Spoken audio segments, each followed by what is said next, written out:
하나님 말씀 요한복음 13장 31절에서 38절 말씀까지입니다.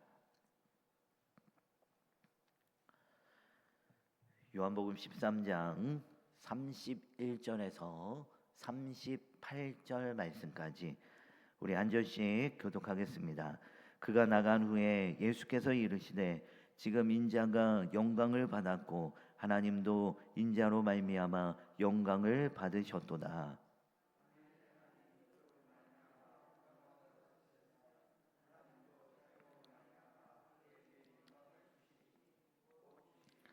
작은 자들아, 내가 아직 잠시 너희와 함께 있겠노라. 너희가 나를 찾을 것이나 일찍이 내가 유대인들에게 너희는 내가 가는 곳에 올 수 없다고 말한 것과 같이 지금 너희에게도 이르노라.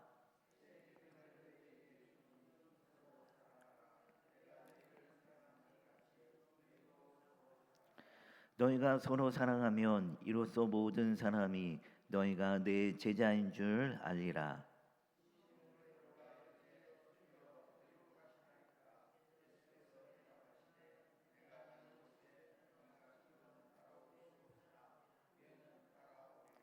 베드로가 이르되 주여 내가 지금은 어찌하여 따라갈 수 없나이까.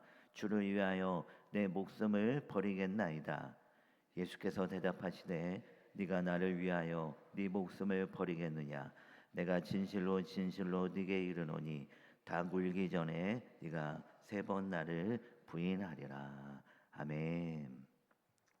네, 오늘 본 말씀은 예수님의 공생의 가운데 매우 중요한 전환점의 장면을 우리에게 보여줍니다.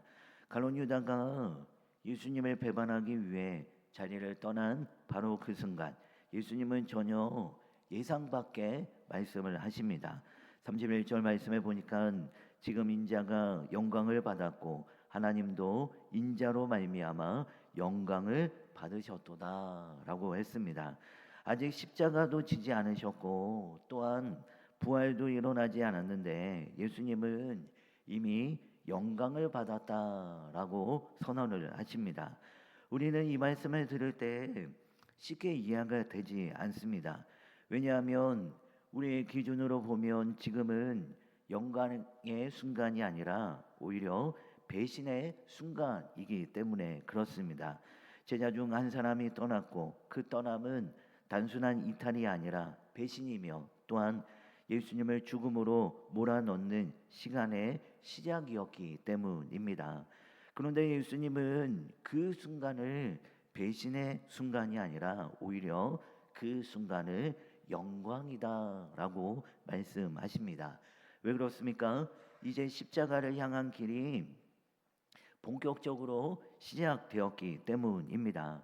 세상은 높아지는 것을 영광이라고 말하고 성공하는 것을 영광이라고 말하고 또한 인정받고 박수받는 것을 영광이라고 말을 합니다. 그러나 예수님에게 있어서 영광은 이 세상이 말하는 성공이나 높아짐이 아니라 아버지의 뜻을 온전히 이루는 것입니다. 그래서 예수님은 고난이 시작되는 그 순간을 영광의 시작으로 보신 것입니다. 32절 말씀에도 보면 예수님은 아들이 영광을 받으면 하나님도 영광을 받으시고 하나님께서 아들을 영화롭게 하신다라고 말씀하십니다. 이것은 십자가가 단순한 고통의 사건이 아니라 아들과 아버지가 함께 이루어 가시는 구원의 역사이며 영광의 사건이다라고 하는 사실을 우리에게 가르쳐 줍니다. 그렇게 우리는 이 고난을 만나면 피하려고 하고 실패로 여기기 쉽지만 예수님은 고난 가운데서 하나님의 뜻을 이루는 것이 진정한 영광이다라고 말씀합니다. 자, 그렇다고 한다면 여러분 이 말씀을 비춰볼 때 우리는 어떤 기준으로 삶을 살아가고 있습니까? 편안하면 좋고 힘들면 피하고 손해보면 억울하고 인정받지 못하면 마음이 상하고 그래서 늘 고난을 피하려고만 하지 않습니까? 그러나 예수님은 전혀 다른 길을 우리에게 보여주십니다. 하나님의 뜻이라면 고난의 자리라도 기꺼이 선택하는 것, 그것이 영광의 길이다라고 오늘 말씀 가운데 우리에게 가르쳐 줍니다. 그렇게 우리는 알아야 합니다. 내가 피하고 싶은 그 자리, 또한 내려놓기 싫은 그 문제가 사실 알고 보면 하나님께서 나를 통해 영광을 드러내시고자 하는 자리다라고 하는 그 사실을 우리는 깨달아야 합니다. 그래서 우리가 문제를 바라보는 이 관점이 달라져야 합니다.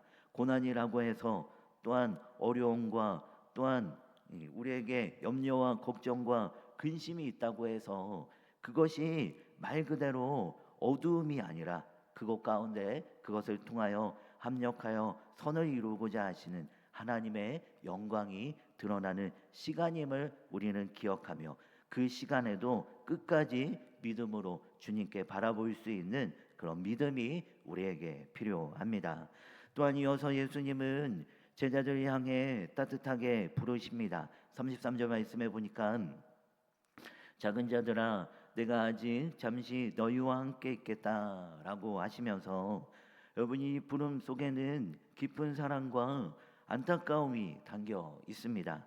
그리고 이제 곧 떠나셔야 하는 그 순간 예수님은 제자들에게 가장 중요한 계명 한 가지를 말씀하십니다.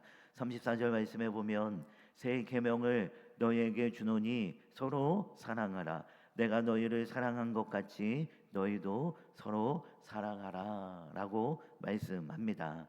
여기서 새 계명이라고 하는 이 말은 새로운 시대의 질서를 의미합니다.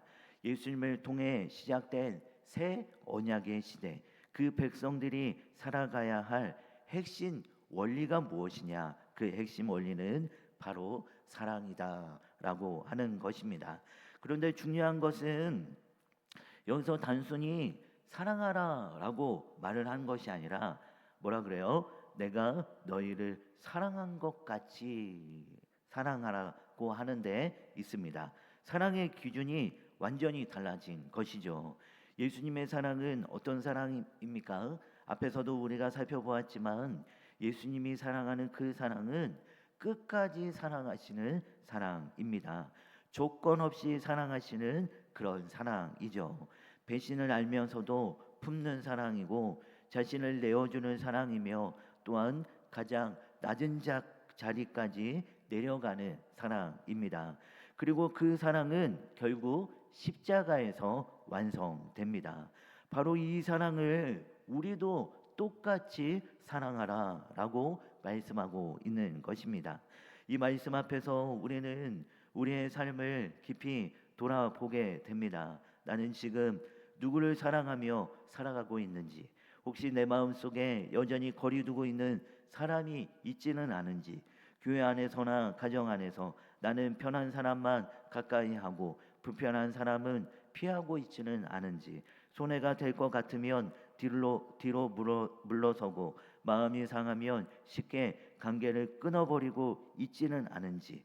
그러나 여러분, 예수님은 그렇게 사랑하시지 않으셨습니다. 예수님은 끝까지 사랑하셨고 그 사랑은 감정이 아니라 선택이었고 희생이었으며 또한 순종이었습니다. 그렇다면 오늘 우리는 이 막연한 다짐이 아니라 아주 구체적인 선택으로 나아가야 합니다.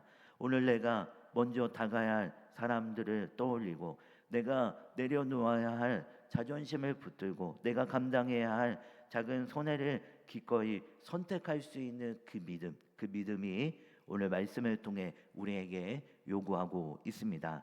그리고 또한 마지막으로 예수님은 그 사랑이 얼마나 중요한지를 분명히 말씀하십니다. 35절 말씀에 보면 너희가 서로 사랑하면 이로써 모든 사람이 너희가 내 제자인 줄 알리라라고 말씀하십니다. 세상은 우리의 말이 아니라 우리의 관계를 봅니다.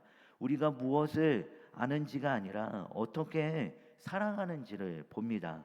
그래서 우리는 다시 생각하게 됩니다. 내 가정은 사랑이 드러나는 공동체인지, 내 교회는 서로를 세워주는 공동체인지, 나는 누군가를 살리는 사람으로 살아가고 있는지, 아니면 나도 모르게 누군가를 힘들게 하고 있는지. 사랑은 말이 아니라 태도와 선택으로 드러나기 때문에 오늘 하루를 살아가며 우리는 의식적으로 사랑을 선택하며 삶을 살아가야 합니다. 먼저 인사하고, 먼저 이해하고, 먼저 용서하고, 먼저 손 내미는 그런 작은 실천이 바로 예수님의 제자로 살아가는 참된 모습입니다. 그런데 바로 이어지는 장면에서 우리는 우리의 현실을 바라보게 됩니다. 36절 말씀에 보면 베드로가 주여 어디로 가시나이까? 라고 묻습니다. 예수님은 지금은 따라올 수 없지만 후에는 따라오게 될 것이라고 말씀하십니다. 그러자 37절 말씀에 보면 베드로가 주를 위하여 내 목숨을 버리겠나이다 라고 고백을 합니다. 이 말은 어떻게 보면 거짓이 아니라 그 당시 그 시간에는 진심이었다라고 말할 수 있죠. 그러나 문제는 베드로가 자신을 믿고 있었다라고 하는 데 있습니다. 그래서 예수님은 38절 말씀에 보면 닭 울기 전에 네가 3번 나를 부인하리라 라고 말씀합니다. 여러분, 이것이 우리의 연약한 모습이지 않을까 싶습니다. 우리는 결단코 할 수 있다고 다짐할 수 있지만 상황이 바뀌고 두려움이 찾아오면 너무나도 쉽게 무너지는 존재입니다. 그래서 우리는 다시 우리 자신을 돌아보게 되는 것이죠. 나는 지금 무엇을 의지하며 살아가고 있는지, 내 의지와 결단을 붙들고 있는지, 아니면 주님의 은혜를 의지하고 있는지. 신앙은 내가 얼마나 강한가의 문제가 아니라 내가 누구를 의지하는가의 문제입니다. 그러므로 우리는 나는 할 수 있습니다라고 말하기보다 주님이 도와주셔야 할 수 있습니다라고 고백하는 자리로 나아가야 한다는 것이죠. 그러나 여러분, 우리에게는 소망이 있습니다. 예수님은 베드로의 실패를 이미 아셨지만 그를 버리지 않으셨고 끝까지 사랑하셨으며 결국 다시 세우셨습니다. 이것이 바로 우리의 소망입니다. 우리는 완벽해서 쓰임 받는 것이 아니라 주님의 은혜 때문에 다시 일어나 쓰임 받는 존재입니다. 그렇게 우리는 날마다 주님의 은혜를 구하며 나아가야 하는 것이죠. 나는 할 수 없지만 주님의 은혜 가운데 우리를 붙들어 주셨을 때, 그때 우리는 그 주님의 은혜로 무엇이든 할 수 있음을 우리가 고백하며 나아가야 한다라는 것이죠. 그러므로 여러분, 우리가 오늘 하루도 주님의 은혜를 구하며 나아가는 우리 모두가 다 되어지길 소망합니다. 여러분, 십자가는 선택이 아니라 우리의 삶의 방향입니다. 또한 사랑은 선택이 아니라 우리가 마땅히 삶을 살아가야 할 삶의 방식이고, 또한 은혜를 의지하는 삶은 선택이 아니라 반드시 붙들어야 할 생명의 길입니다. 오늘 이 시간 우리가 세상의 뜻을 선택하며 나아가는 것이 아니라 십자가를 선택하며, 또한 주님께서 우리를 사랑하시는 그 사랑 그대로 우리 또한 서로 사랑함으로 말미암아 참된 제자의 모습으로 삶을 살아가는 우리 모두가 다 되어지길 소망합니다. 우리 함께